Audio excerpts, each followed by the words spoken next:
नमो सिद्धाणं नमो आयर्याणं नमो वज्रायाणं नमो लोये सहस्राणं।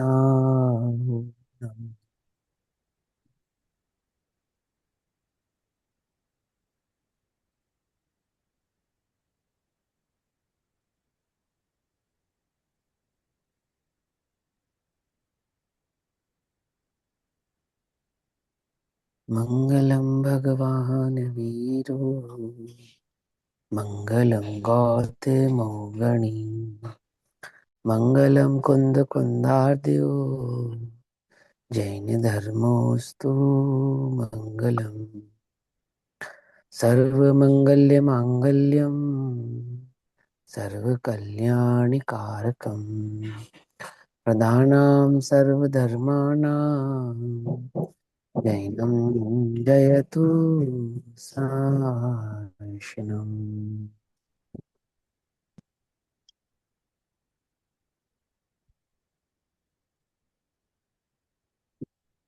सर्वव्यापीकचेद्रूप स्वरूपाय परात्मने स्वोपलब्धि प्रसिद्धाय ज्ञानानन्दात्मने नमः।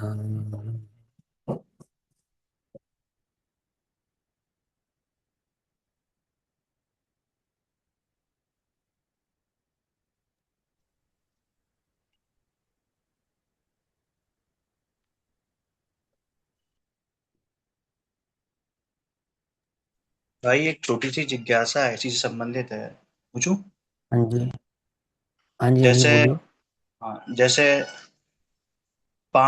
शेष पांचों द्रव्य काल को छोड़कर उनके परिणमन को नापने का काम, या कहें तो उनके परिणमन में निमित्त उनके परिवर्तन को बताने वाला काल द्रव्य का समय है।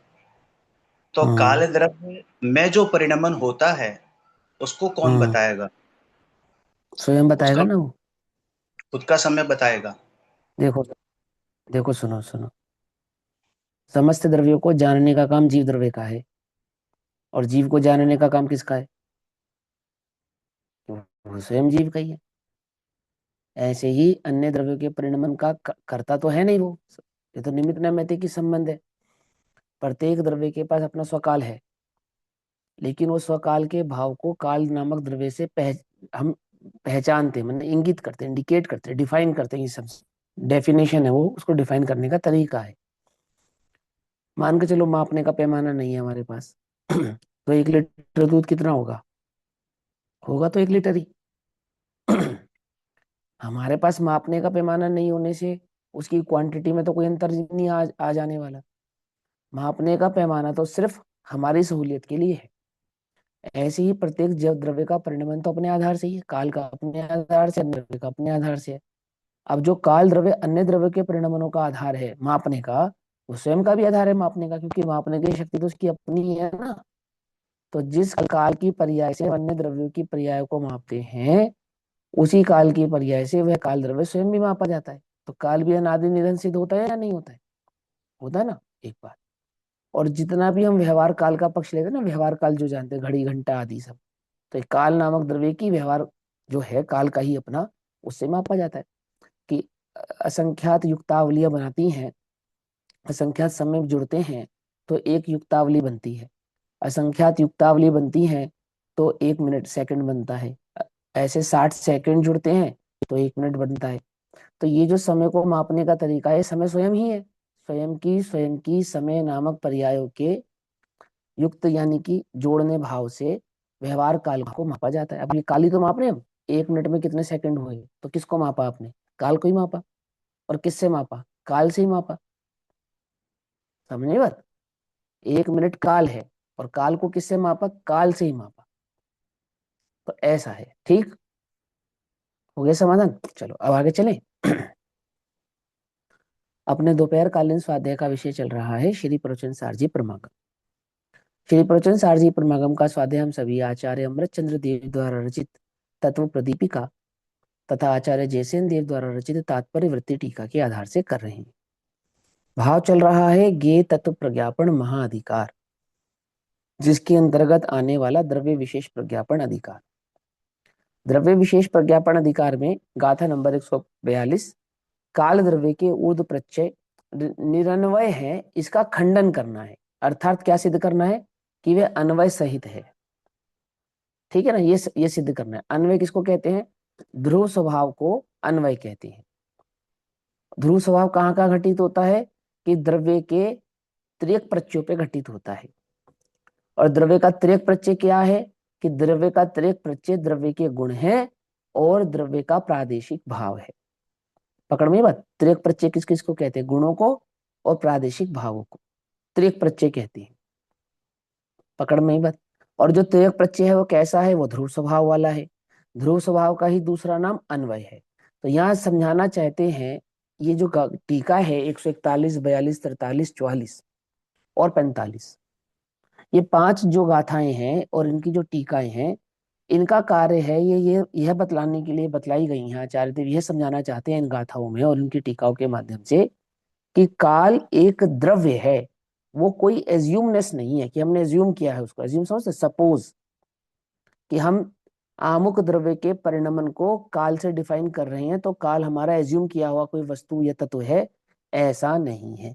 जैसे इस जगत में जीव की सत्ता है, जैसे इस जगत में पुद्गल की सत्ता है, ऐसे ही उस काल नामक द्रव्य की भी सत्ता है। वो एक द्रव्य है। इतना ज्यादा इसके ऊपर विवाद क्यों है?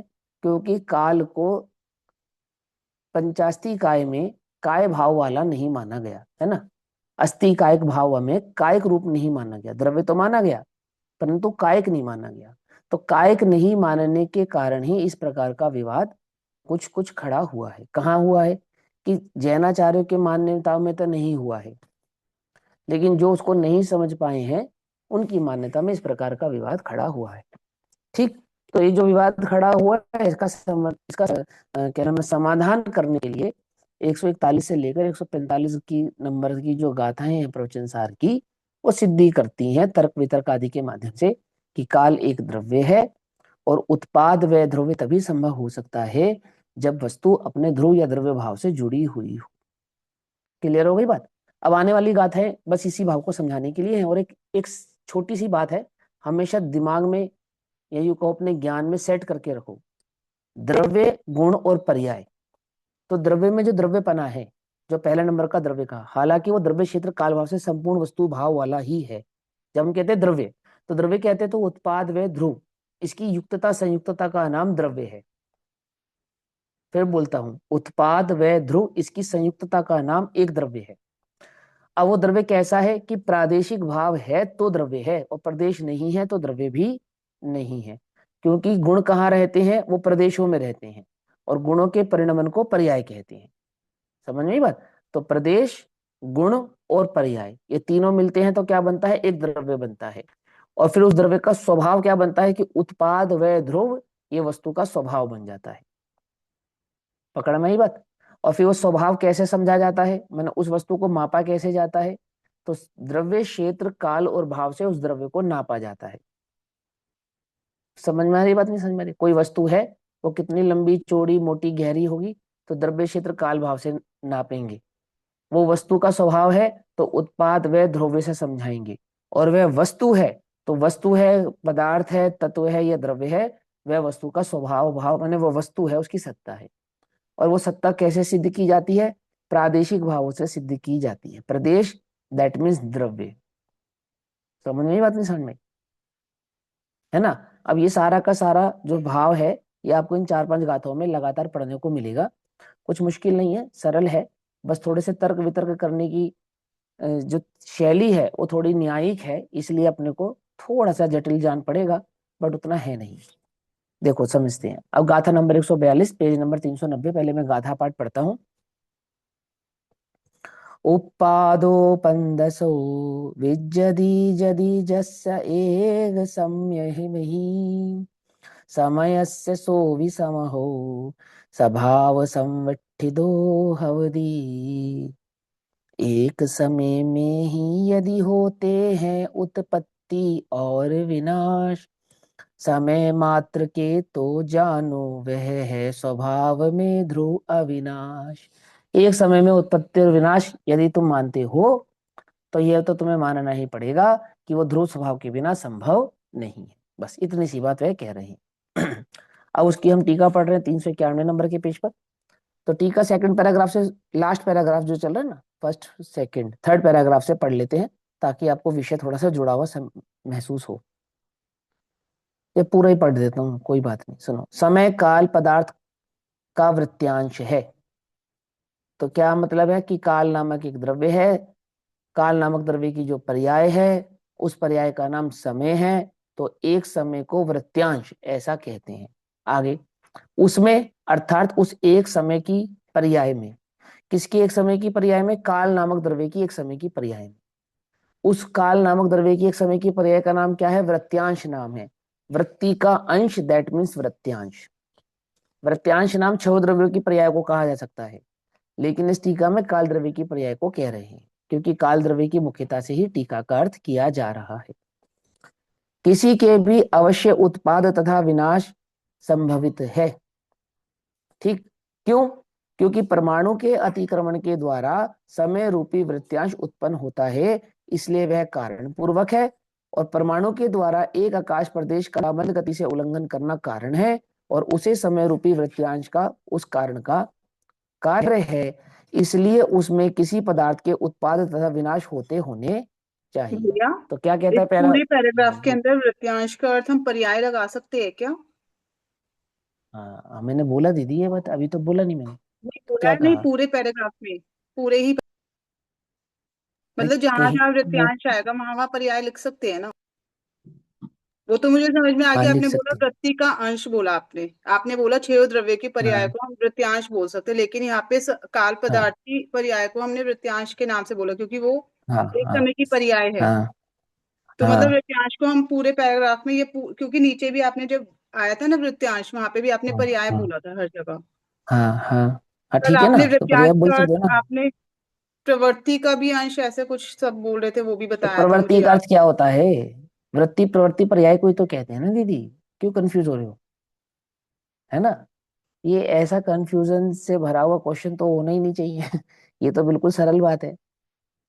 वृत्यांश कहना, पर्याय कहना, एक समय की पर्याय कहना, वृत्ति का अंश कहना, समय कहना, एक अर्थवाची है सब। अब यहाँ वृत्यांश किसको कह रहे हैं? क्योंकि यहाँ काल द्रव्य की पर्याय की चर्चा चल रही है, इसलिए काल द्रव्य की पर्याय को काल वृत्यांश कह रहे पदार्थ। हैं। बस, सीधी सी बात। ठीक। तो यहाँ क्या कहते हैं? क्योंकि परमाणु के अतिक्रमण के द्वारा, तो कहते हैं कि किसी के भी अवश्य उत्पाद तथा विनाश संभवित है। वृत्यांश की अपेक्षा से क्या कहते हैं? कि किसी के भी उत्पाद और विनाश संभवित है। मैंने छह द्रव्य के उत्पाद और विनाश संभवित है। द्रव्य है तो द्रव्य के उत्पाद विनाश संभवित होता है। आप कैसे कह सकते हैं? कि देखो, आपने उत्पाद और विनाश यानी कि गमनागमन तो किया पुद्गल ने, और समय नामक पर्याय आपने काल द्रव्य की मापी, तो पुद्गल की अपेक्षा से काल द्रव्य की पर्याय को मापा गया। ऐसे ही काल नामक की पर्याय से अन्य द्रव्यों की पर्याय को भी मापा जा सकता है। इतनी सी बात यहाँ पर कहते हैं। अब आगे चलते हैं। अब बोलते हैं कि किसी पदार्थ के उत्पाद विनाश होने की क्या आवश्यकता है ना? आप उत्पाद और विनाश करने के लिए उत्पाद और विनाश पदार्थ के साथ ही क्यों मानते हो? बिना पदार्थ के उत्पाद विनाश मान लो, क्या समस्या है आपको? जब सारा खेल उत्पाद उत्पाद और विनाश का ही है। ठीक ठीक है ना? और उत्पाद विनाश पे आपको इतना जोर देना है, और एक समय की पर्याय पे ही जोर देना है, तो वहां द्रव्य ऐसा स्वभाव जानने की मानने की आवश्यकता ही क्या है? किसी पदार्थ के उत्पाद विनाश होने की क्या आवश्यकता है? माने किसी पदार्थ के कोमा लगा लोगे तो और इजी हो जाएगा समझने में। किसी पदार्थ के बाद कोमा लगा दो। तो ये क्वेश्चन है, कोई पदार्थ है, तो उत्पाद विनाश होने के लिए पदार्थ होना जरूरी है क्या? क्या कहते हो भैया? आप लोगों की क्या सलाह है? कि भाई हमारी तो ये सलाह है कि हाँ, पदार्थ के बिना संभव नहीं है। हाँ, तो किस में होगा? पदार्थ नहीं होगा तो होगा किस में हाँ, उत्पन्न? किसमें होगा, है ना? तो ये बात यहाँ समझाएंगे इस टीका में। बस इतनी सी बात समझानी है कि पदार्थ के बिना उत्पाद और विनाश नहीं होगा। तो ये समझाने का क्या लॉजिक निकालेंगे? कि काल का जो यदि उत्पाद विनाश मानोगे, तो कालाणु एक द्रव्य के रूप में स्थापित करना पड़ेगा, और कालाणु को एक द्रव्य के रूप में स्थापित नहीं करोगे तो उत्पाद विनाश भी सिद्ध नहीं होगा। तो उत्पाद विनाश जब सिद्ध हो रहा है तो इससे यह सिद्ध होता है कि काल नामक एक द्रव्य है जो कालाणु रूप से विद्यमान है। ठीक, इतनी ये टीका का पूरा सार है। तो कहते हैं कि किसी पदार्थ के उत्पाद विनाश होने की क्या आवश्यकता है? उसके स्थान पर मात्र उत्पाद विनाश यानी वृत्यांश को ही उत्पाद विनाश होते हुए मान लो तो क्या हानि है? पकड़ में ही बात। माने किसी भी पदार्थ के स्थान पर मात्र उत्पाद विनाश को ही मान लेते हैं ना, वृत्यांश मात्र को मान लेते हैं, उसमें क्या हानि है? तो उसके तर्क का समाधान करते हैं। तो सबसे पहले पूछते हैं, यदि उत्पाद और विनाश वृत्यांश की ही माने जाए तो हम ये कहें कि उत्पाद और विनाश किसके हैं? देखो ये समझाता हूं आपको, जैन दर्शन में उत्पाद और विनाश वृत्यांश की माने गए हैं और फिर इसका खंडन भी हो रहा है। नहीं समझ में आई होगी बात आपको, मैं समझाता हूँ। देखो पर्याय किसकी है पर्याय किसकी है? कि द्रव्य गुणों की है। की है, द्रव्य के गुणों की। द्रव्य की है ना, द्रव्य की कहो चाहे गुणों की कहो, एक ही बात है, द्रव्य की है। अध्यात्म कहता है पर्याय की है, द्रव्य की है ही नहीं। क्या समझ नहीं, बात नहीं समझ में? अध्यात्म क्या कहता है कि पर्याय तो पर्याय की है, द्रव्य की पर्याय होती ही नहीं, द्रव्य तो बिना पर्याय का होता है। बोलो ऐसा कहता है या नहीं कहता है? कहता है ना। अब ये अध्यात्म का सार जो कहता है कि पर्याय पर्याय की है, पर्याय द्रव्य की नहीं है, ये कहने वाले भी यही आचार्य हैं। जो आचार्य पूरे जोर के साथ इस बात का मंडन करेंगे कि पर्याय बिना द्रव्य के नहीं होगी। क्या कहा? कुछ बात समझ में आई या नहीं आई? समझ में बात है ना। तो क्या माने हम? आपकी सही बात कौन सी माने? पर्याय पर्याय की होती है जब हम यहाँ कहते हैं कि पर्याय द्रव्य की नहीं होती, पर्याय तो पर्याय की होती है। तो आपके ऐसा कहने में आप द्रव्य की स्वीकृति नहीं कर रहे हैं। समझ नहीं बात? नहीं समझ में? जब यहाँ क्या तर्क है कि आप पर्याय को तो स्वीकार करते हैं और द्रव्य को स्वीकार नहीं करते, जैसे बौद्ध मत वाले हैं। क्लियर है बात या नहीं क्लियर है ना। एक दूसरा मत समझो, जो जैन दर्शन को भली प्रकार से नहीं समझते हैं, यानी प्रचनसार की इस गाथा को नहीं समझते हैं और खाली अध्यात्म को समझते हैं, वो क्या कहते हैं कि पर्याय तो द्रव्य में होती नहीं, द्रव्य तो द्रव्य होता है, पर्याय द्रव्य से भिन्न होती है। कैसी भिन्न होती है? कि उनमें प्रादेशिक भिन्नता होती है। क्या कहा? तो वो कौन है? तो बोलते वो सांख्य मती है। समझ में आया? नहीं समझ में? जो कहते हैं पर्याय तो पर्याय की होती है, द्रव्य बिना पर्याय, पर्याय में पर्याय है द्रव्य नहीं है, माने पर्याय बिना द्रव्य के है, वो बौद्ध मती है। जो कहते हैं द्रव्य तो द्रव्य है, द्रव्य में पर्याय नहीं है, वो सांख्य मती है। और जो कहते हैं द्रव्य में पर्याय है, पर्याय द्रव्य के बिना नहीं है, तथापि मात्र पर्याय को गौण करते हैं और द्रव्य को मुख्य करते हैं, वास्तव में वे जैनमती हैं। कुछ अंतर समझ में आया नहीं समझ में आया? आए ना। अब अध्यात्म की वो जो शैली है उसको कब समझ में आएगी? वो प्रमाण की ये बात भली प्रकार से पचे तो समझ में आएगी। क्लियर हुई बात? नहीं क्लियर हुई? यहाँ क्या तर्क उठाया है? यहाँ उन्होंने कहा कि पर्याय को पर्याय का मान लो ना, द्रव्य का क्यों मानते हो? वहां पे द्रव्य को बीच में लाने की आवश्यकता क्या है? द्रव्य को खड़ा करने की जरूरत क्या है? एक समय की पर्याय हुई, तो एक समय की पर्याय किसकी है? कि पर्याय की है। तो यहां तर्क देंगे कि बिना द्रव्य के आधार के, बिना ध्रुव आधार के पर्याय किसके आश्रय से टिकेगी? किसके आश्रय से टिकेगी? कहाँ खड़ी होगी? कैसे अपने कार्य को करेगी? और जब हम कहेंगे उत्पाद तो किसका उत्पाद कहेंगे, और जब हम कहेंगे विनाश तो किसका विनाश कहेंगे? कि पर्याय का उत्पाद हुआ और पर्याय का विनाश हो गया, तो बचा कौन? शून्य। बचा कौन? शून्य। तो बौद्धों का क्या खड़ा हो गया? शून्यवाद। ये कुछ नहीं बचता, पर्याय का उत्पाद होता है, पर्याय का विनाश हो जाता है, फिर संसार में क्या बचता है? कि कुछ नहीं बचता, कुछ है ही नहीं, शून्य। भैया, तो क्या खड़ा भैया, होता है? शून्यवाद। हाँ बोलो। पर हम एक जगह पे ये भी तो कहते हैं कि द्रव्य तो अपरिणामी होता है, उसका उत्पादव्य नहीं होता, वो तो ध्रुवीय होता है। और वो बोला उत्पादव्य तो तो सही, पर्याय का होता है, तो फिर यहाँ पे हम ध्रुव का उत्पादव्य ले क्यों रहे हैं? क्योंकि वस्तु तो प्रमाण से ऐसी ही है, मुख्य गुण और वस्तु की सत्ता दोनों में अंतर है। समझे? जैन दर्शन का स्यादवाद इसलिए तो समझना कठिन पड़ता है। देखो यहां कर रहे हैं सिद्धि वस्तु की सत्ता की, अस्तित्व की। जब ये वस्तु विद्यमान है इस जगत में तो कैसी है, यहाँ तो ये सिद्धि कर रहे हैं। जिस वस्तु का तुम्हें आश्रय लेना है, जिस वस्तु का स्वरूप तुम्हें समझना है, जिसका अनुभव, जिस चैतन्य का तुम्हें अनुभव करना है, और वस्तु में जहां तुम्हें भेद ज्ञान करना है, वो है तो कैसी है? कि उत्पाद व ध्रुव युक्त सत्तम एक सत वस्तु है वो। समझे नहीं समझे? सत द्रव्य से लक्षण, ये द्रव्य का स्वभाव है। जब हम अध्यात्म में ये चर्चा करेंगे तो वहां पे जिसको जिसको अभाव करेंगे, जैसे द्रव्य में पर्याय का अभाव करेंगे, यानी परिणामी को नहीं स्वीकारेंगे और अपरिणामी को स्वीकारेंगे, तो वो मुख्य गुण है, अभाव नहीं है। ये तुम्हें समझ में आना चाहिए। जब हम कहेंगे कि द्रव्य में पर्याय नहीं है, तो उसका कहने का तात्पर्य द्रव्य बिना पर्याय का होता है, ये अर्थ नहीं निकाल लेना।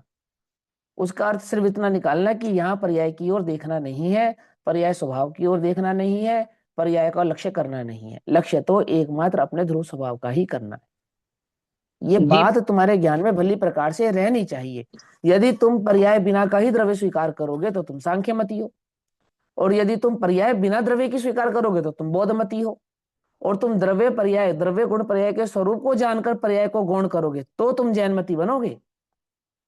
अंतर समझ में आ रहा है वो या नहीं तो आ रहा है? क्या समझ अंतर में है? आ गया, वो तो समझ हाँ में आ तो गया, लेकिन यहाँ पे हाँ जब हम उत्पाद में पदार्थ पे लगा रहे हैं तो ध्रुव के ऊपर उत्पाद में लगा रहे हैं, इसका मतलब पर्याय पे तो नहीं हाँ, तो लगा रहे। पर्याय स्वभाव, पर्याय का स्वभाव समझा रहे, ध्रुव का पर्याय स्वभाव। जब सामान्य अधिकार समझाया था तो समझाया हम्म। था ना, एक बार तो समझो।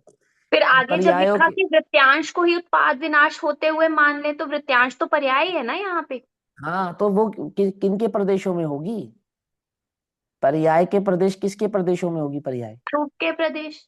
तो बस खत्म हो गई बात। बिना प्रदेश के पर्याय नहीं होगी, बिना प्रदेश के गुण नहीं रहेंगे। प्रदेश की सिद्धि द्रव्य की सिद्धि है। प्रदेश क्या तो है? प्रदेश वो आधार है जिससे आप द्रव्य गुण पर्याय के भाव को सिद्ध कर सकते हैं। प्रदेश वहां वो सारा आधार है। कंसेप्ट क्लियर है, लेकिन यहाँ मेरे को हाँ ना क्वेश्चन में कंफ्यूजन हो रहा है कि जब हम यहाँ पे पर्याय का स्वभाव ले रहे हैं, वृत्यांश जिसको बोला पर्याय को बोला, हाँ उस पे हम हाँ उत्पाद वे लगाते हैं, समझ आता है। हाँ लेकिन यहाँ पे हाँ। ये कह रहे हैं कि हम फिर पदार्थ पे उत्पाद वे क्यों लगाना चाहिए। यहाँ पे यही तो नहीं, बोला ना, यहाँ वृत्यांश पे ये मतलब। बोले कि पदार्थ, पदार्थ मानो ही मत,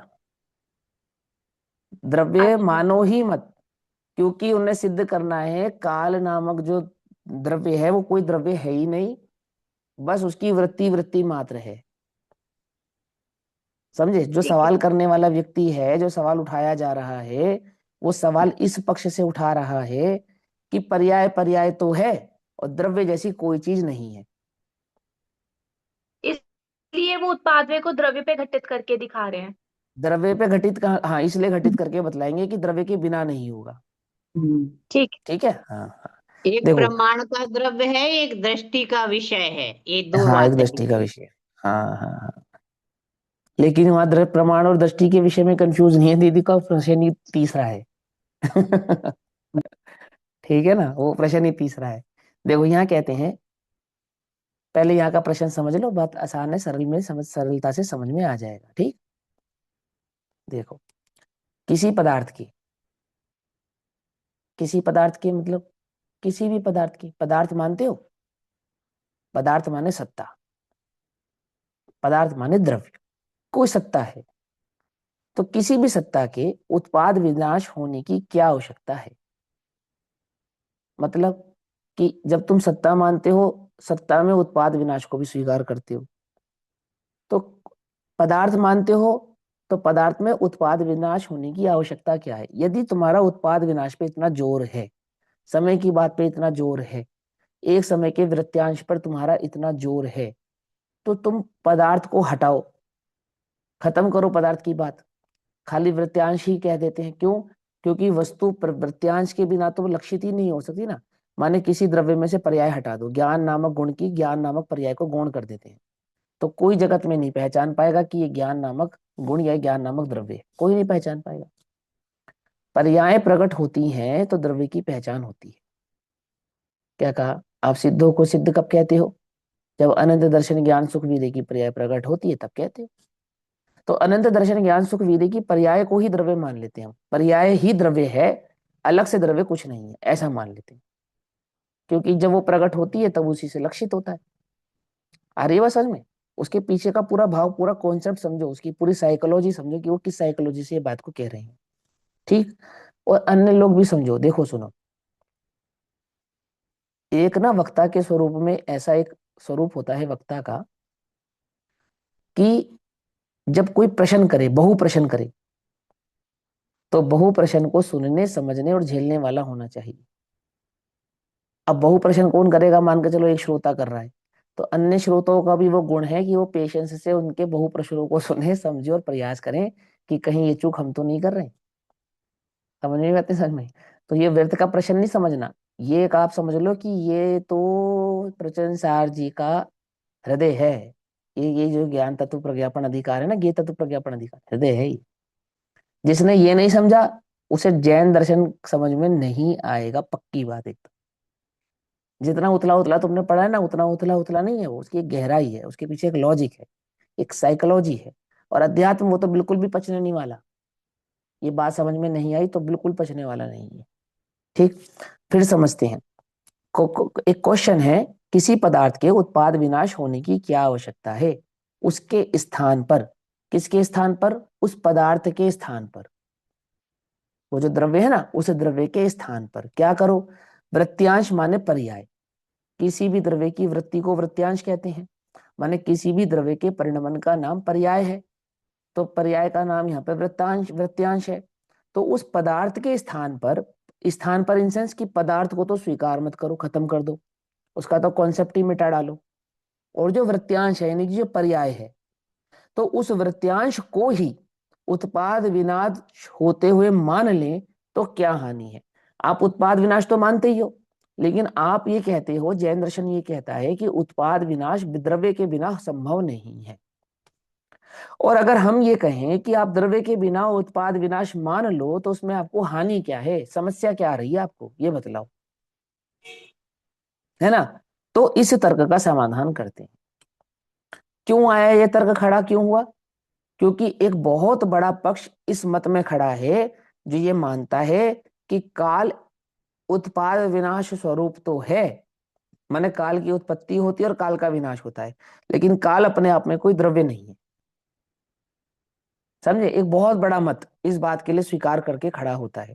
और जैन दर्शन के भी जो टुकड़े हो गए ना, दिगंबर और श्वेतांबर, मूल दो टुकड़े हैं, तो आधा वो भी अपने आप को जैन कहते हैं, वो भी 24 तीर्थंकरों को स्वीकार करते हैं, वो भी तीन लोक की संरचना को, केवल ज्ञान आदि को उसी प्रकार से स्वीकार करते हैं, है ना? वो भी मोक्ष और संसार की वृत्तियों को स्वीकार करते हैं, 8 कर्मों के आवरण आदि को स्वीकार करते हैं। तो जब आप ही का निकला हुआ एक अंग ये स्वीकार करने के लिए तैयार है, और हम सब आपसे अलग जो अन्य मत है कि काल कोई द्रव्य नहीं, वृत्तियांश मात्र है, तो आप थोड़े से जीवों को ही क्या समस्या है? आप ही को क्या समस्या है? मान लो ना, द्रव्य के बिना ही पर्याय होती है, मान लो, क्या समस्या है तुमको? तो उसको तर्क करके समझाते कि देखो भाई, हम नहीं मानेंगे। क्यों नहीं मानेंगे? कि हमारी ईगो है इसलिए नहीं, वस्तु का स्वरूप ऐसा है इसलिए। क्या समझे? आई बात समझ में? कि हम किसी ईगो में बैठे हैं, ऐसा नहीं भैया। केवल ज्ञान में वस्तु का जो सत्य है, सत्य का पक्ष तो वही रहने वाला है ना, वो बदल थोड़ी जाने वाला है। समझे? यह सत्य के पक्ष की बात है। सारा संसार चाहता है चोरी करो, तो क्या करना चाहिए? करना चाहिए ना, चोरी को धर्म बना लेते हैं। जगत में 95% आबादी हिंसा में धर्म मानती है। 95 तो मैंने ज्यादा बता दी, क्योंकि जैनों की संख्या पूरे संसार में 0.5 0.4 है, पॉइंट में भी जीरो है। क्या समझे? 1% नहीं, 0.4 है। समझ में आई बात? तो वो हिंसा में धर्म, और वो 0.4 में भी असंख्यात भाग तो हिंसा में धर्म स्वीकार करते ही है। क्या कहा? तो मान लेते हैं हिंसा को धर्म, स्वीकार लेते हैं। क्यों नहीं माना? सारा इस जगत संसार में शरीर की क्रिया को आत्मा की क्रिया मानता है, और शरीर से धर्म होना मानता है, तो हम भी मान लेते हैं। क्या कहा? ऐसा तो नहीं है ना, जितनी जीव राशि संसार में आज विद्यमान है, उसका अनंतवा भाग ही मात्र मोक्ष में गया है। क्या कहा? अनंतवा भाग ही, मात्र मोक्ष में नहीं गया, अनंतवा भाग ही है जो सम्यक दृष्टि है, ज्ञान चरित्र का उपासक है, अथवा मोक्ष जा चुका है। सारे जीव मिला लो तो कितने हैं? जितनी संसार में जीव राशि है उसका असंख्यातवा भाग, अनंतवा भाग, अनंतवा भाग। तो अनंतवा भाग तो यह स्वीकार कर रहा है, और पूरा संसार यह स्वीकार कर रहा है, तो किसकी बात मान ले? कि सत्य क्या है, बात उसकी है।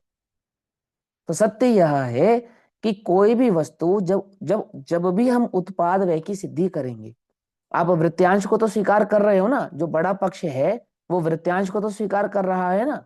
उसकी समस्या यह है कि हम द्रव्य स्वीकार नहीं कर रहे।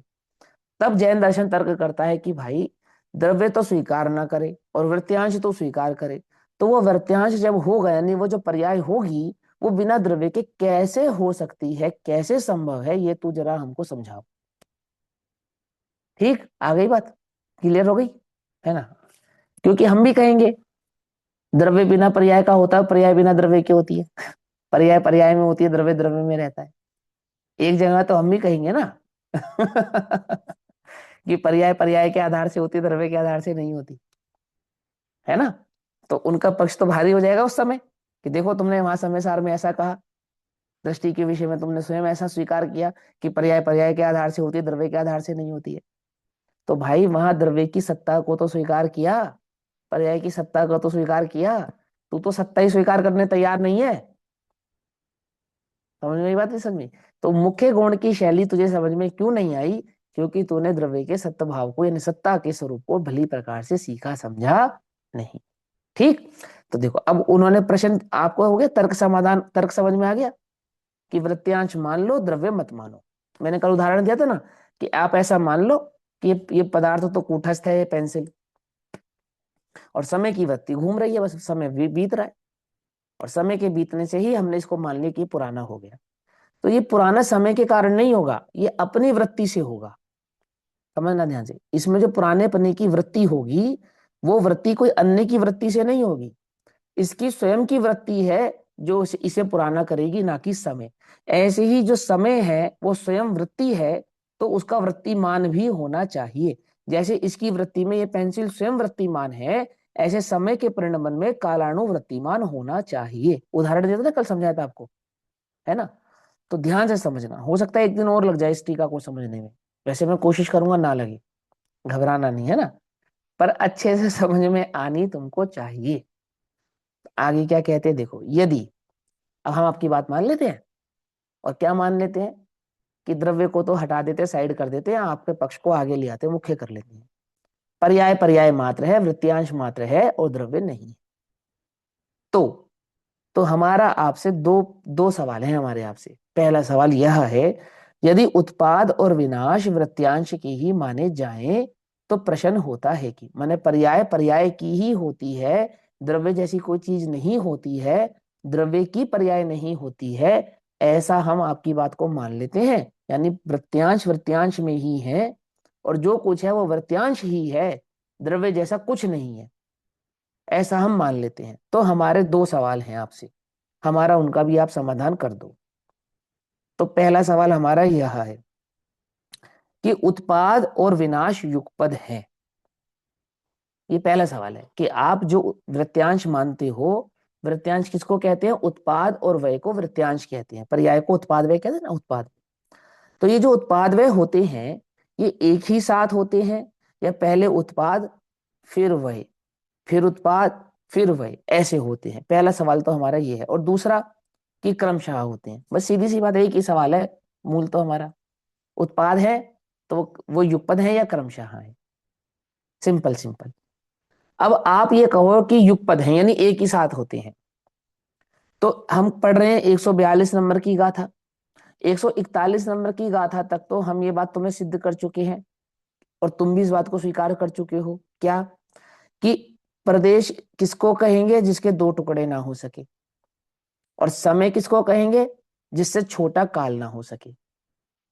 ठीक है ना, ये बात तो आप स्वीकार कर चुके ना, तो हमें दोबारा इसकी सिद्धि करने की तो आवश्यकता नहीं है। ये तर्क तो आपने ही अपनी अदालत में पेश कर दिया था और स्वीकार कर लिया था, है ना, केवल ज्ञान की अदालत में, कि भैया समय कितना छोटा है कि उसके दो भेद नहीं हो सकते, और प्रदेश कितना छोटा है कि उससे छोटा कुछ नहीं हो सकता। चूंकि यहाँ पे वृत्ति की बात कर रहे हैं, और वृत्ति किसका नाम है? काल नामक द्रव्य की पर्याय का नाम वृत्यांश है। और वो काल नामक द्रव्य की पर्याय जो वृत्यांश है वो कितने काल की है? कि एक समय की है। तो उस एक समय के तुम दो भेद स्वीकार करते हो, या उस एक समय को एक के बाद एक ऐसा स्वीकार करते हो? अब तुम एक के बाद एक स्वीकार करते हो तो एक समय में उत्पाद और एक समय में व्यय ऐसा स्वीकार करते हो, या एक ही समय में उत्पाद और वय ऐसा स्वीकार करते हो? समझ नहीं बात? क्वेश्चन समझ में आ गया? कोई मुश्किल लगा क्वेश्चन समझने में? नहीं ना? अब वो फंसेगा, अब वो कहेगा कि मैं एक समय में स्वीकार करता हूं, तो काल के दो भेद हो गए, एक उत्पाद का और एक विनाश का। ये तो तुम पहले सिद्ध कर चुके हो कि उसके दो भेद नहीं होते, है ना? और अगर तुमने कहा क्रमशः होती है, तो भी तुम फंसे बच्चों। क्यों? क्योंकि वह हुआ तो किसका और उत्पाद हुआ तो किसका? क्योंकि जब वह होगा तो समस्त संसार शून्य भाव रूप हो जाएगा, और जब उत्पाद होगा तो पूरे संसार का नवीन उत्पाद स्वीकार करना पड़ेगा। तो किसका उत्पाद और किसका वह? हाँ बोलो, ये मोहित भैया बोलो बोलो बोलो। मुझे ऐसा लग रहा है शायद आप है ना उल्टा बोल गए, मतलब मुझे ऐसा समझ में आया। हाँ जो क्या क्या? आपने युगपद कहा ना, युगपद, युगपद हाँ में ये होगा कि जैसे युगपद में एक समय में एक ही चीज में दो परस्पर विरोधी भाव कैसे हो जाएंगे एक हाँ, तो पर्याय दो में। टुकड़े हो गए ना, दो टुकड़े हो गए ना, वही तो कह रहे हैं। एक और क्रमशः अगर मानेंगे तो एक हाँ, समय के फिर दो टुकड़े, दो टुकड़े वाली बात यहाँ आएगी ना भैया क्रमशः वाले नहीं में। नहीं नहीं नहीं नहीं नहीं नहीं नहीं नहीं। ये ऐसा सुनो मतलब सुनो, तो थोड़ा नहीं स्पष्ट नहीं, करो सुनो इसको। सुनो। ये गाथा युगपद कौन होने, गाथा समझा रहा हूँ कौन समझा रहा हूँ। गाथा कौन सी चल गाथा रही? 142, 142, 142, ठीक है। 142। हाँ, जो इसका विश्लेषण है वो तो वही है जो आप बोल रहे हो। जो इसका विश्लेषण है ना, वो तो वही है कि कर्मशः में एक समय में उत्पाद और एक समय में वह मानेंगे, तो तुम एक समय से छोटा तो कुछ नहीं होता, तो तुम एक समय के दो टुकड़े करके मानोगे या एक साथ मानोगे, ऐसा है ना? लेकिन पहले उसका सरलीकरण समझ लो, सरलीकरण समझ लो, है ना? तो यहाँ कहते हैं कि भैया दो, हमारे पास दो तर्क हैं, हमारे दो सवाल है कि युगपद मानोगे या क्रमशः मानोगे। तो हम, आपने कहा कि युगपद मानेंगे, एक साथ मानेंगे, तो एक साथ कैसे मानोगे? एक समय में दो भाग ऐसे मानोगे, क्योंकि समय से छोटा तो कुछ नहीं होता ना, तो समय में उत्पाद और फिर आधे समय में वह, ऐसा मानोगे। और एक क्रमशः कि एक समय में उत्पाद और एक समय में वह, ऐसा मानोगे, ऐसा। तो कहेंगे, वो कहते हैं कि नहीं नहीं नहीं नहीं, ऐसा नहीं, ऐसा नहीं मानेंगे हम। तो फिर कैसे मानेंगे? कि एक समय में बिना भेद के उत्पाद और वह हो जाए। क्या? एक ही समय में बिना भेद के उत्पाद और वह हो जाए। तो बोले ये तो तर्क ही नहीं बनता। क्या कहा? समय से छोटा कुछ है नहीं, समय से छोटा कुछ है नहीं, और समय मात्र में उत्पाद और वह दोनों एक साथ स्वीकार कर लिया जाए, मतलब प्रकाश और अंधकार दोनों एक साथ आ जाए। बोले ये तो बनता ही नहीं, तो कोई लॉजिक ही नहीं बनता, ये तो इलॉजिकल बात है, इसको तो आप सिद्ध नहीं कर पाएंगे कि हाँ ये तो बात सही है। तो दूसरा तर्क क्या है? तो दूसरा तर्क ये है कि क्रमशः है, मतलब एक ही समय में क्रम है। तो एक समय में क्या क्रम है? कि वो जो तुमने कहा था ना, एक समय के दो टुकड़े, एक उत्पाद रूप और एक वह रूप। तो बोले ये भी संभव नहीं है। बोले ये संभव क्यों नहीं है? क्योंकि पहले कर तो चुके आप, एक समय दो भागों में विभाजित हो सकता नहीं है। माने आपके दोनों के दोनों लॉजिक, कौन से दो लॉजिक? कि मात्र वृत्यांश को तो स्वीकार करें और द्रव्य को स्वीकार ना करें, और वो वृत्यांश क्रमशः या युगपद कैसे सिद्ध करोगे? तो आप बिना द्रव्य की स्थिति के सिद्ध नहीं कर सकते। और द्रव्य में सिद्ध करेंगे तो कैसे सिद्ध होगा? कि द्रव्य है, विनाश के काल में भी है और उत्पाद के काल में भी है। तो द्रव्य का उत्पाद और द्रव्य का वय, समझना ध्यान से। तो बोले द्रव्य का उत्पाद और वय कैसे होता है? कि द्रव्य द्रव्य रहता है, द्रव्य की एक पर्याय का होता है उत्पाद और एक पर्याय का होता है वय। तो जिस समय द्रव्य में एक पर्याय का उत्पाद होता है, उसी समय अन्य पर्याय के व्यय को एक समय का उत्पाद व्यय कहती है।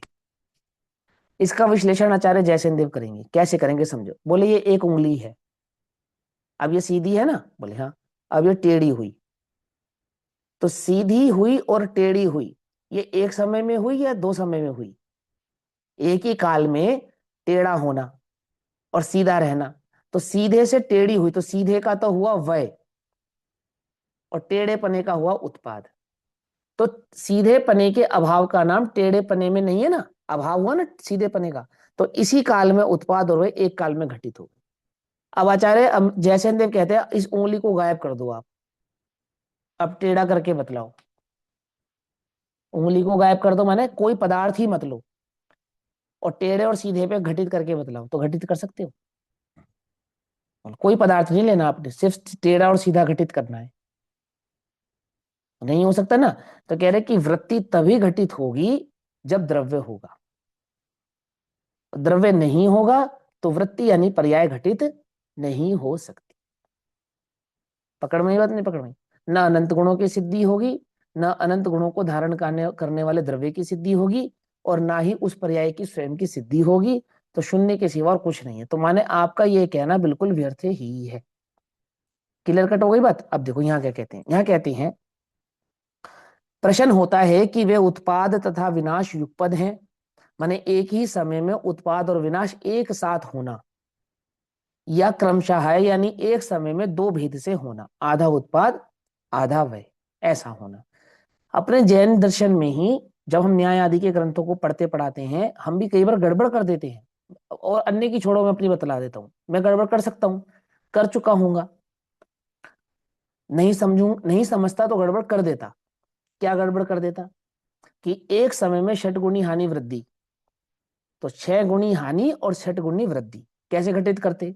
तो पहले हानि घटित करते फिर वृद्धि घटित करते। तो क्या करा हमने? क्रमशः करा। हानि और वृद्धि को कैसे घटित किया? क्रमशः किया। किया या नहीं किया? है ना? तो बोले ऐसे नहीं होती है। तो कैसे होती है? कि एक समय में पिछली पर्याय के अभाव का नाम व्यय है, इसी ही पर्याय के अभाव का नाम व्यय नहीं है, और इसी पर्याय के होने का नाम उत्पत्ति है। माने स्थिति को उत्पत्ति कहते हैं, और द्रव्य स्थितिमान होता है, और वर्तमान में पूर्व की स्थिति का ना होना ही व्यय होता है। तो द्रव्य के बिना स्थिति और व्यय, माने उत्पाद और व्यय, ये सिद्ध किया जाना असंभव ही है, ऐसा अपने को समझ में आना चाहिए। यहाँ कहते हैं यदि पृष्ठ कौन सा है युगपत, सर? पृष्ठ कौन सा है? हाँ, हम तीन सौ पहली इक्यानवे 391 नंबर का पेज है, और जी, सेकंड पैराग्राफ है। यदि उत्पाद और विनाश से हम पढ़ रहे हैं, जहाँ पे 1 और 2 लिखा है ना शुरुआत में ही, ठीक है। पहले ये है ना, वहां पे पढ़ रहे हैं। ठीक है। अब पहले तात्पर्य तर्क का खंडन। तात्पर्य वृत्ति है या तत्व प्रतिज्ञा टीका है? 391 नंबर का पेज है अंकल जी, 391। तत्व प्रदीपी टीका है, 142 नंबर की गाथा है। ठीक, ठीक चलो है, हम सुनो ध्यान देखें। से। हाँ, यदि युगपद कहे जाए तो युगपद पना घटित नहीं होता। मैंने आपका युगपद कहना यह संभव है, अंधकार और प्रकाश एक साथ विद्यमान है, यह संभव नहीं है। मैंने कल भी समझाया था कि ऐसा तर्क बिल्कुल वितंडावाद है कि वो 2 बल्ब और 4 बल्बों में से 2 को बुझा दिया जाए, और तो ये वस्तु के स्वरूप में इस प्रकार से घटित बात नहीं होगी। ठीक है ना? क्योंकि यहाँ पे वृत्ति की बात चल रही है, और वृत्ति एक बार एक समय में या तो होगी या तो नहीं होगी। समझे? तभी वो वृत्ति कहलाएगी। है और नहीं को वृत्ति नहीं कहेंगे, है भी और नहीं भी, ऐसा नहीं है यहाँ पर। तो यहाँ क्या कहते हैं? यदि युगपद कहे जाएं तो युगपद पन्ना घटित नहीं होता, क्योंकि एक ही समय में एक के दो विरोधी धर्म नहीं होते, जबकि वस्तु में होते हैं। जबकि वस्तु में होते हैं एक ही समय में दो विरोधी धर्म, अस्ति नास्ति एक ही समय में होते हैं। पकड़ में ही बात, नहीं पकड़ में? तो भी तर्क क्या उठाया कि एक समय में दो विरोधी धर्म नहीं होते, माने दो विरोधी प्रवृत्ति एक समय में घटित होने के लिए द्रव्य के बिना संभव नहीं है। यदि यही विरोधी धर्म द्रव्य के साथ घटित करें तो सिद्ध हो जाएंगे, और वृत्ति में घटित करें तो सिद्ध नहीं होंगे।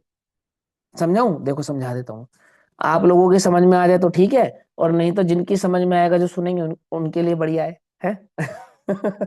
देखो सुनो, जैसे हमने कहा अस्ति और नास्ति, अस्ति और नास्ति तो एक समय में घटित होंगे या नहीं होंगे? कि होंगे।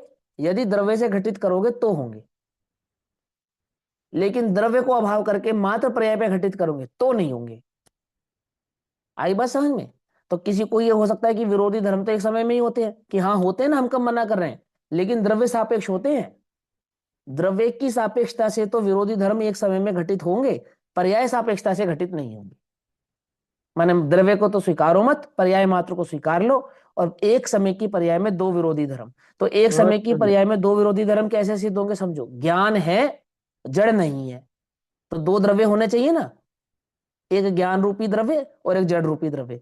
तो ज्ञान है और उसी समय वो ज्ञान जड़ नहीं है, तो विरोधी धर्म सिद्ध हो जाएगा।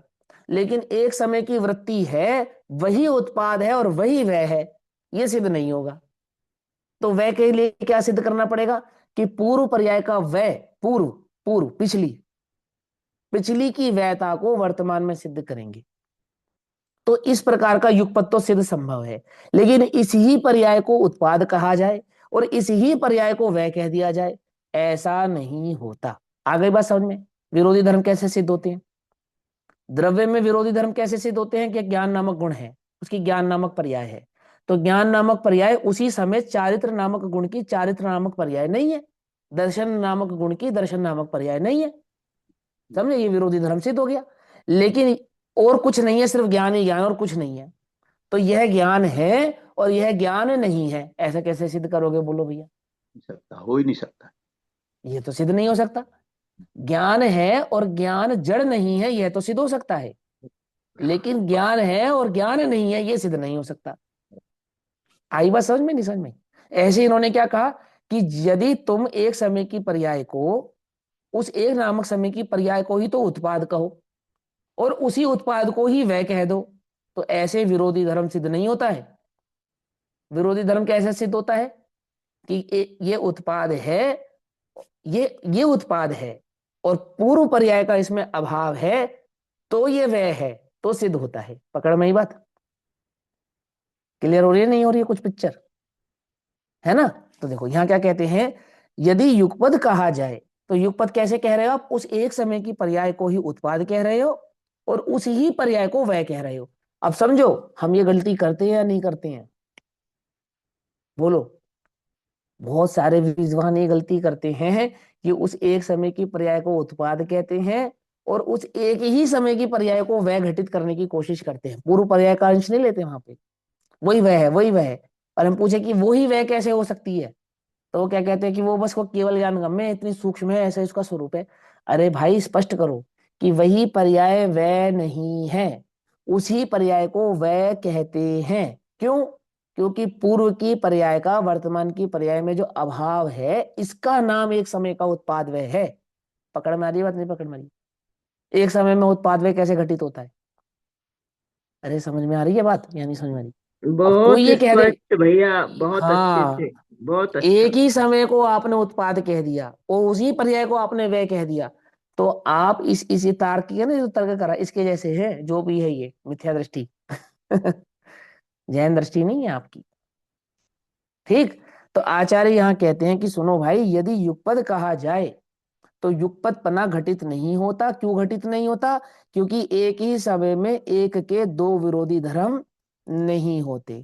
तो अधिक बुद्धिशाली जीवों के लिए मैंने उत्तर दे दिया कि एक ही समय में दो विरोधी धर्म होते हैं, पर कैसे होते हैं और कैसे नहीं होते हैं। तो यहाँ कैसे नहीं होते हैं का उत्तर समझ लो। कैसे नहीं होते हैं कि एक ही पर्याय को उत्पाद और उस ही पर्याय को अन्य पर्याय का अंश लिए बिना वह कह देना संभव नहीं है। या तो वो उत्पाद रूप होगी या तो वो वह रूप होगी। और यही उदाहरण आचार्य देव ने दिया। उन्होंने कहा या तो इसको आप प्रकाश कह सकते हो और या तो आप इसे अंधकार कह सकते हो। प्रकाश को ही अंधकार नहीं कहा जा सकता। क्या कहा? आप प्रकाश को ही अंधकार सिद्ध नहीं कर सकते। और वो जो तर्क कल दिया कि 4 बल्ब जलाए और 2 बल्ब उसमें बुझा दिए, तो 2 बल्बों के अभाव रूप अंधकार हुआ या नहीं हुआ? तो वो अंधकार ये 2 बल्बों के प्रकाश का नाम नहीं है, वो अभाव का नाम है। क्या कहा? क्या है उत्तर उसका? कि अंधकार 2 बल्बों के प्रकाश का नाम नहीं, अपितु 2 बल्बों के प्रकाश के अभाव का नाम है। पकड़ में ही बात? नहीं पकड़ में? एक ही समय में अंधकार और प्रकाश कैसे सिद्ध हुआ? आज समझ में आ रही है नहीं समझ में आ रही? हाँ, होता है ना एक ही समय में अंधकार और प्रकाश, कि बिल्कुल होता है। अभाव का नाम अंधकार है, प्रकाश के अभाव का नाम। तो एक ही समय में प्रकाश और अंधकार सिद्ध हो सकते नहीं हो सकते? कि हाँ हो सकते हैं ना, हम कब मना कर रहे हैं? जो 2 बल्बों पर्याय दो का ले ली ना प्रकाश का भाई साहब, अभाव होगा। हाँ हाँ, बोलो बोलो। पर्याय 2 ले ली और समय 1 लिया तुमने। हाँ हाँ, समय एक लिया। समझे? तो 2 बल्ब के प्रकाश के अभाव का नाम उसी काल में अंधकार है और 2 बल्ब के प्रकाश के सद्भाव का, उसी समय सद्भाव का नाम प्रकाश है। सिद्ध हो गया नहीं हो गया? बोलो। लेकिन 2 पर्याय लेनी पड़ी, एक पर्याय में सिद्ध नहीं होगा। आ गई बात समझ में? तो यहां क्या कहते हैं? क्योंकि एक ही समय एक के 2 विरोधी धर्म नहीं होते। ये लाइन समझ में आ रही है नहीं समझ में आ रही है ना? अब आगे सुनो। एक ही समय एक वृत्यांश के प्रकाश और अंधकार की भांति उत्पाद और विनाश 2 विरुद्ध धर्म नहीं होते। माने एक ही पर्याय में 2 धर्म नहीं होंगे।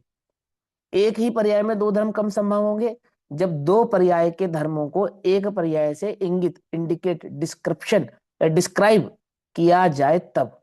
पकड़ में ही बात। आगे क्या कहते हैं, यदि। अब दूसरा तर्क कि हम तो कहेंगे जी क्रमशः होते हैं, तो वो क्रमशः भी एक ही समय में घटित कर रहे हो आप, तो समय से छोटा कुछ नहीं होता, समय के दो टुकड़े नहीं हो सकते, तो एक समय में आधा उत्पाद और आधा अवय, ऐसा भी होता नहीं। क्लियर है ना। तो क्या कहते हैं, यदि क्रमशः है ऐसा कहा जाए तो क्रम नहीं बनता। तो क्रम क्यों नहीं बनता, अर्थात कर्म भी घटित नहीं होता। क्योंकि पर्याय के, वृत्यांश माने पर्याय के सूक्ष्म होने से उसमें विभाग का अभाव है। माने पर्याय एक समय की है और समय से छोटा कुछ नहीं होता, तो उस एक समय में दो विभाग कैसे करोगे आप। उत्पाद का विभाग अलग करो और व्यय का विभाग अलग कर दो, तो यह भी संभव नहीं है ना।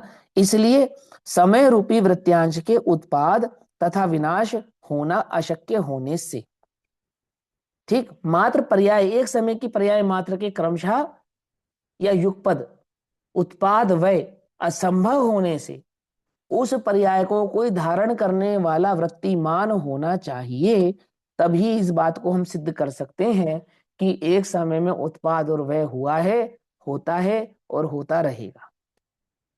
समझे, तभी वृत्ति सिद्ध होगी, तभी वृत्तियों का स्वरूप सिद्ध होगा, और तभी वृत्तियों के उत्पाद व्यय संभव होंगे सिद्ध होने, अन्यथा नहीं हो सकते।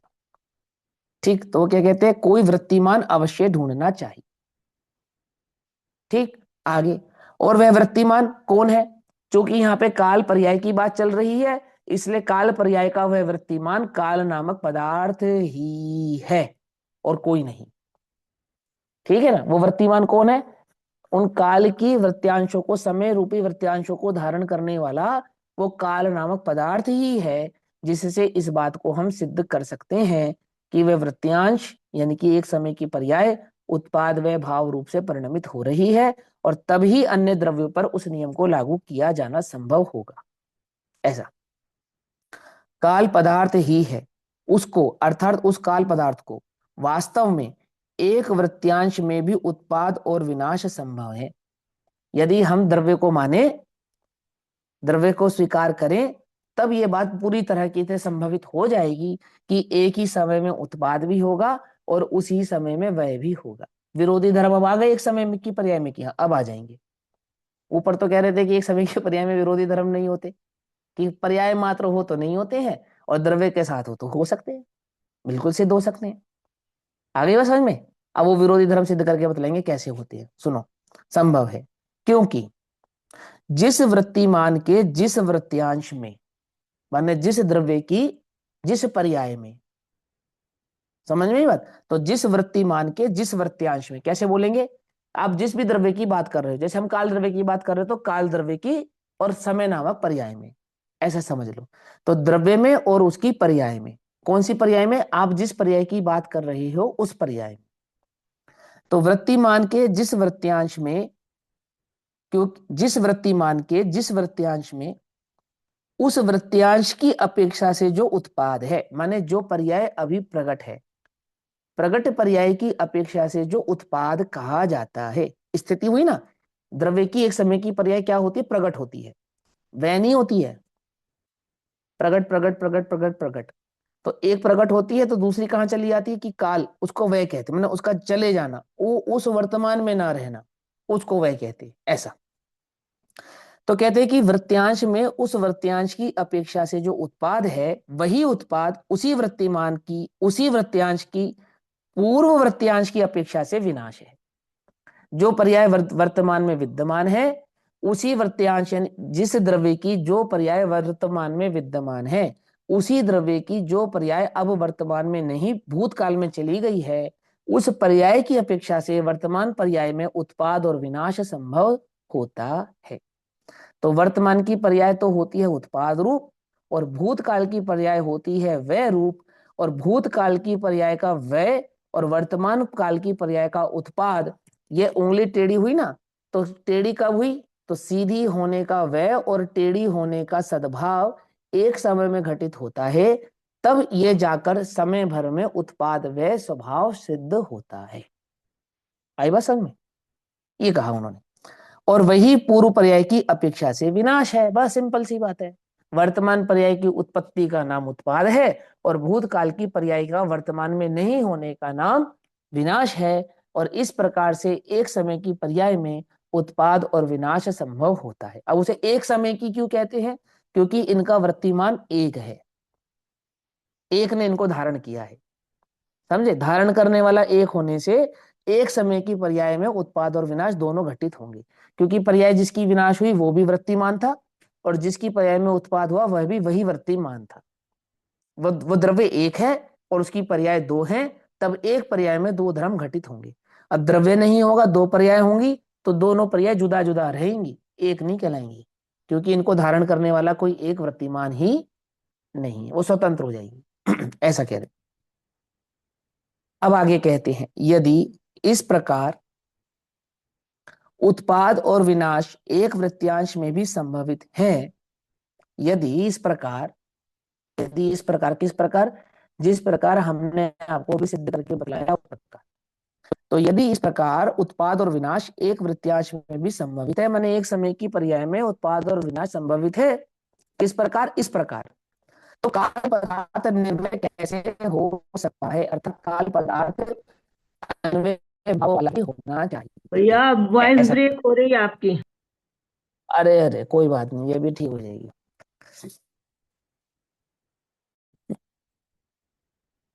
हाँ, अभी अभी तो ब्रेक नहीं हो रही, अभी ठीक आ रही है अभी तो ठीक है है। ना? हाँ देखो देखो, अब यह क्या कहते हैं। हाँ, यदि इस प्रकार उत्पाद और विनाश एक वृत्यांश भी संभवित है। किस प्रकार? कि द्रव्य को मैं आधार, द्रव्य की प्रकृति को मैं वृत्यांश, और द्रव्य के वृत्यांशों में एक वृत्यांश के अभाव का नाम कहें वय, और एक की उत्पत्ति का नाम कहें उत्पाद। ये सिद्धि हो गई ना? इस प्रकार, यदि इस प्रकार उत्पाद और व्यय वृत्यांश में भी संभवित है ना, तो फिर काल पदार्थ निरन्वय कैसे हो सकता है? अर्थात काल पदार्थ पदार्थ क्यों नहीं हो सकता है? ये हो गया। निरन्वय का अर्थ क्या हुआ? पदार्थ नहीं होना। तो उन्होंने क्या प्रश्न किया कि वो पदार्थ नहीं है, ऐसे कैसे हो सकता है? इससे तो सिद्ध होता है कि वो पदार्थ है, कि जब तुम समय नामक वृत्ति को वृत्यांश मानते हो और वृत्यांश वृत्ति मान के बिना नहीं होता है, तो आप ये कैसे कह सकते हो कि काल नामक कोई पदार्थ ही नहीं है? कैसे कह सकते हो? इससे तो ये सिद्ध होता है कि काल नामक एक द्रव्य है, माने वृत्तिमान है, और वृत्तिमान की ही वृत्तियां यानी कि पर्याय होती हैं। लाइन समझ में आ गई? क्या कहा? यदि इस प्रकार उत्पाद और विनाश एक वृत्यांश में भी संभवित है, तो फिर काल पदार्थ निरन्वय कैसे हो सकता है? अर्थात पदार्थ नहीं है ऐसा कैसे हो सकता है? निरन्वय का अर्थ क्या है? पदार्थ नहीं होना। निरन्वय का अर्थ क्या है? ध्रुव नहीं होना। पकड़ में मत। हेडिंग क्या थी? पढ़ो भैया, मीनाक्षी दीदी आप पढ़ो हेडिंग। क्या है हेडिंग? गाथा की हेडिंग पढ़ के बोलो।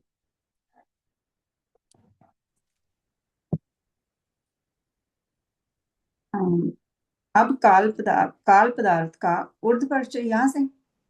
हाँ हाँ पढ़ो पढ़ो, हेडिंग पढ़ो ना, बोलो और क्या हेडिंग? हाँ बोले, सही पढ़ रहे हो आप। अब काल पदार्थ का ऊर्ध्व परिचय निरन्वय है, इस बात का खंडन करते हैं।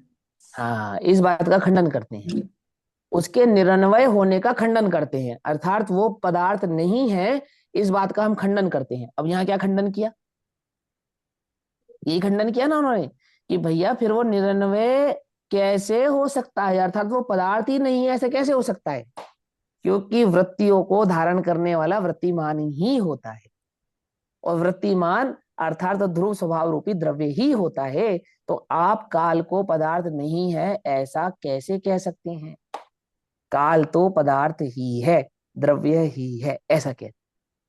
अब आगे सुनो कि जिससे पूर्व और पश्चात, यानी पूर्व की पर्याय जिसको हमने वह कहा, और बाद की पर्याय जिसको हमने उत्पाद कहा, ऐसा।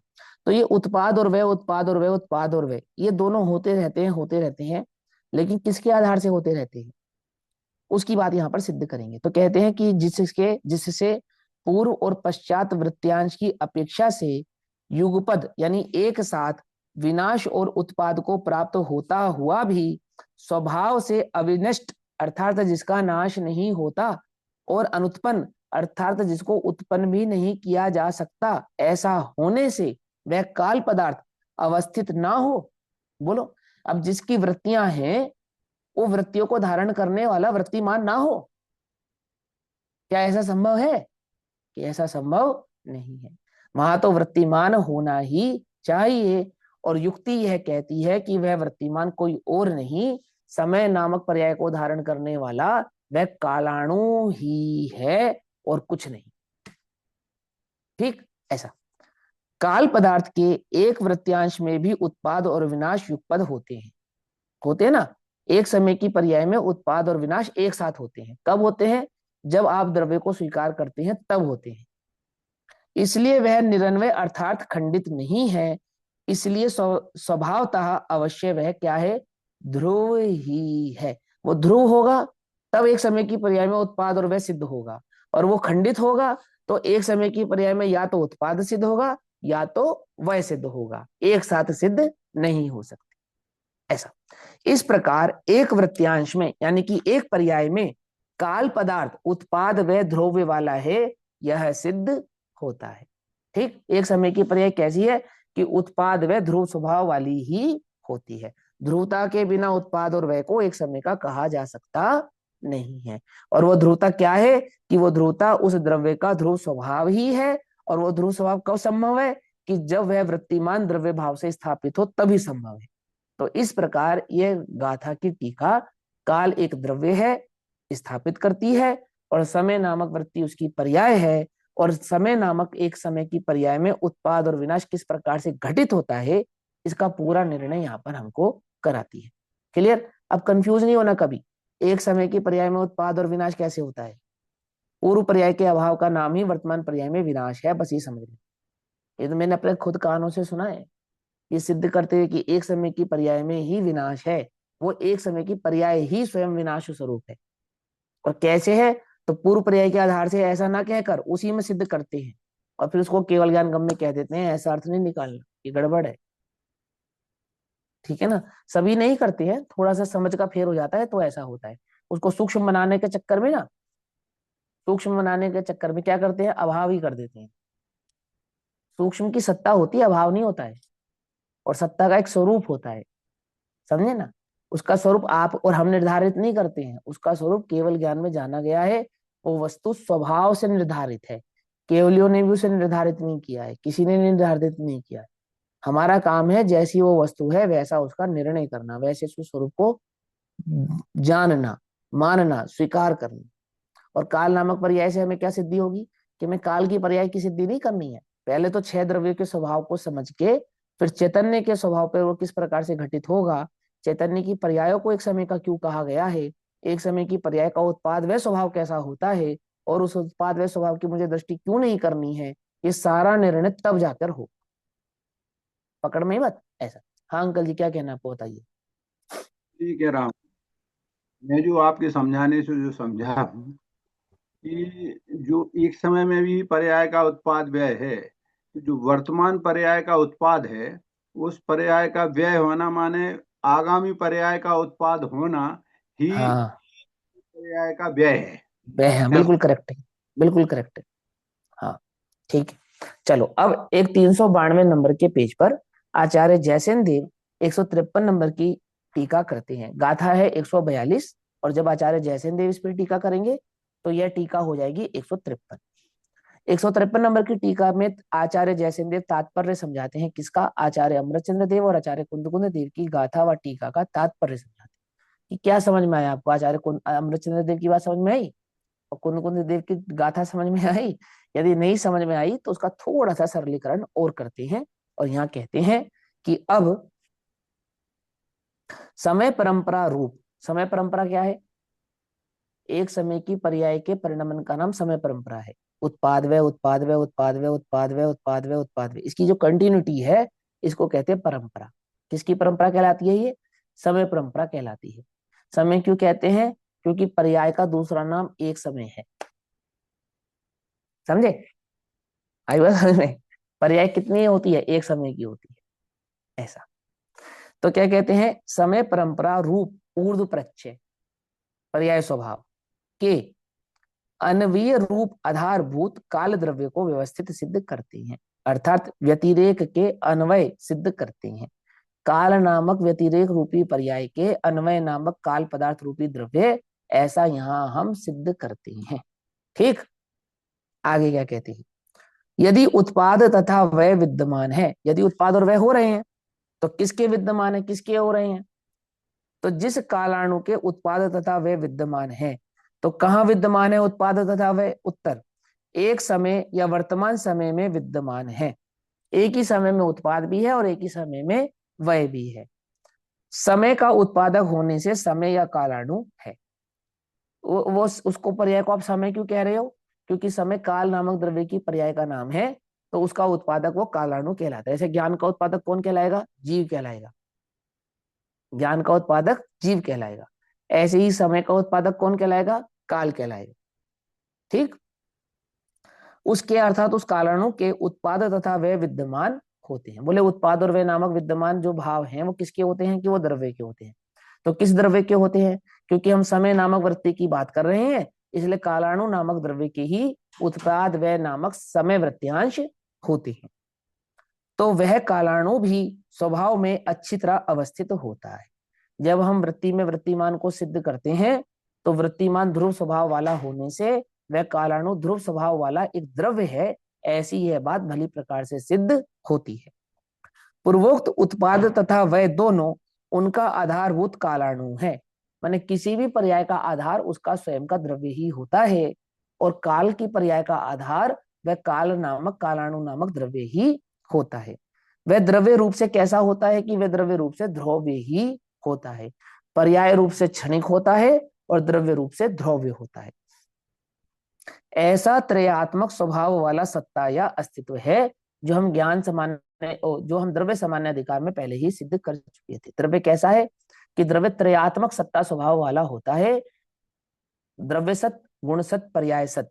तो वह सत्ता कैसी है? कि उत्पाद व ध्रुव्य आत्मक ही है। उत्पाद व ध्रुव युक्त सत्तम और सत द्रव्य से लक्षणम, ऐसा। वहां जो अच्छी तरह से स्थित रहता है वह स्वभाव में समवस्थित है, अर्थात जो ध्रुव है उसकी सत्ता है वो सदैव विद्यमान रहता है। उस बात को इन्होंने कैसे लिखा?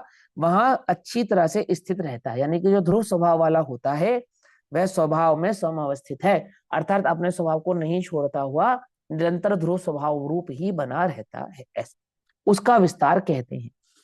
जिस प्रकार, ले लो ना, 1-2 मिनट लगेगी, गाथा पूरी हो जाएगी, है ना, टीका पूरी हो जाएगी। जिस प्रकार अंगुली द्रव्य, ये उंगली द्रव्य है, और ये सीधा और ये टेढ़ा, ये इसकी 2 पर्याय हैं। सीधी उंगली और टेढ़ी उंगली, ये पर्याय होगी, और उंगली नामक एक द्रव्य होगी, ऐसा। तो जिस प्रकार अंगुली द्रव्य में जिस ही वर्तमान समय में टेढ़ी पर्याय का उत्पाद है, देखो टेढ़ी पर्याय का उत्पाद करते हैं, ये उत्पाद हो गया, ये टेढ़ी पर्याय का उत्पाद हो गया। तो सीधी पर्याय का क्या हो गया? वह हो गया, सिंपल, ऐसे समझो। ये टेढ़ी पर्याय का, ये सीधी उंगली का उत्पाद हो गया। अब टेढ़ी उंगली का क्या हो गया? वह हो गया। तो वह हुआ या उत्पाद हुआ? कि दोनों एक साथ हुए, एक समय में हुए। लेकिन पूर्व पर्याय का अभाव वर्तमान पर्याय का वह कहलाता है, और वर्तमान पर्याय का सद्भाव पूर्व पर्याय का वह कहलाता है। पकड़ा नहीं बात? ऐसा। तो जिस प्रकार इसको क्रमशः बोलेंगे? नहीं, क्रमशः नहीं बोलेंगे, युगपद एक साथ हुआ ना, क्रमशः। हाँ, इसको युगपद कहेंगे ना, एक ही साथ तो हो रहा है दोनों काम। देखो उंगली एक ही साथ सीधे से टेढ़ी हो रही है ना, एक ही साथ तो हो रहा है, इसको युगपद कहेंगे। तो पूर्व और वर्तमान पर्याय की अपेक्षा से वो युगपद कहलाता है, एक साथ कहलाता है। अब ये उंगली गायब कर दो तो क्या, कैसे सिद्ध करोगे? तो नहीं सिद्ध हो सकता, किसके टेढ़ा और किसका सीधा पर। तो जिस ही वर्तमान समय में टेढ़ी पर्याय का उत्पाद है, उस ही समय में उसी उंगली की पूर्व की सीधी पर्याय का नाश है, तथा उनके उत्पाद तथा वय के आधारभूत अंगुली द्रव्य पने से ध्रुव्य है। माने वो ध्रुव रूप से उंगली उंगली ही रहती है, और टेढ़ी सीधी पने उसकी पर्याय सिद्ध होती। इस प्रकार द्रव्य की सिद्धि हुई। अथवा अब इसको आत्मा पे लगाते हैं, निज स्वभाव रूप सुख से उत्पाद। तो जिस समय आत्मा को सुख का उत्पत्ति होती है, दुख का अभाव भी तभी होता है। पहले दुख का अभाव होता है, फिर सुख की उत्पत्ति होती है, ऐसा नहीं होता है। समझ नहीं बात?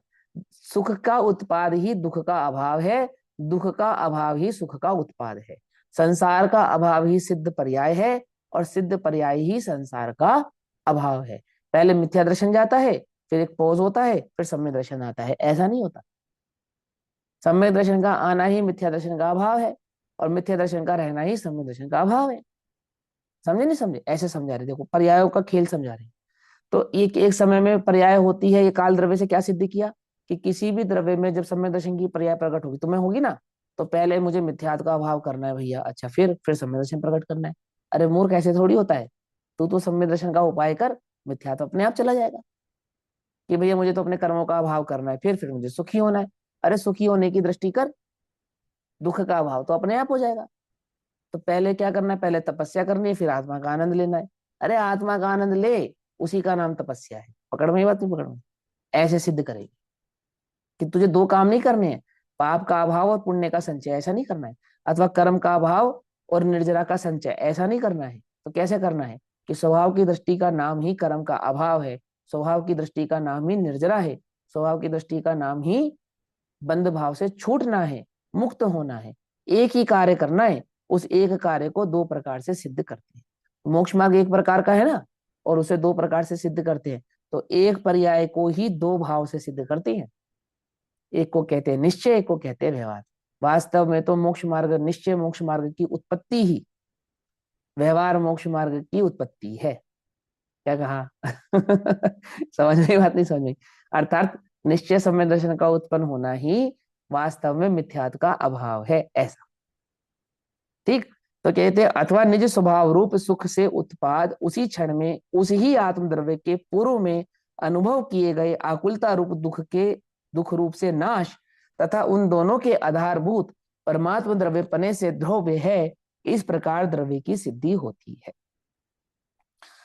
अथवा मोक्ष पर्याय रूप से उत्पाद उसी क्षण में रत्नात्रयात्मक मोक्ष मार्ग की पर्याय रूप से वय तथा उन दोनों के आधारभूत परमात्म द्रव्य पने से ध्रुव, इस प्रकार द्रव्य की सिद्धि होती है। और तथा वर्तमान समय रूप पर्याय से उत्पाद और उसी ही क्षण में उसी ही कालाणु द्रव्य की पूर्व समय रूप पर्याय का नाश तथा उन दोनों के आधारभूत अंगुली द्रव्य की भांति कालाणु द्रव्य रूप से ध्रुव है, इस प्रकार काल द्रव्य की सिद्धि हुई है। ऐसा यहाँ अर्थ अपने को भली प्रकार से समझ में आना चाहिए। ऐसा इस गाथा नंबर 142 का तात्पर्य था, जो आचार्य जयसेन देव ने 153 नंबर की टीका में हमसे कहा। अब 143 नंबर की गाथा में इसी काल द्रव्य के थोड़े और विस्तार भाव को कहेंगे, है ना। तो उसकी चर्चा हम कल करेंगे। अभी समय हुआ, तब तक के लिए सभी को जय जिनेन्द्र। ओम नमः सिद्धेभ्यः।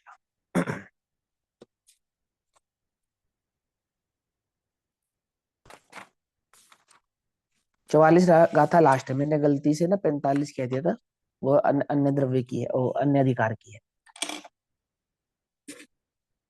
ओम नमः सिद्धेभ्यः।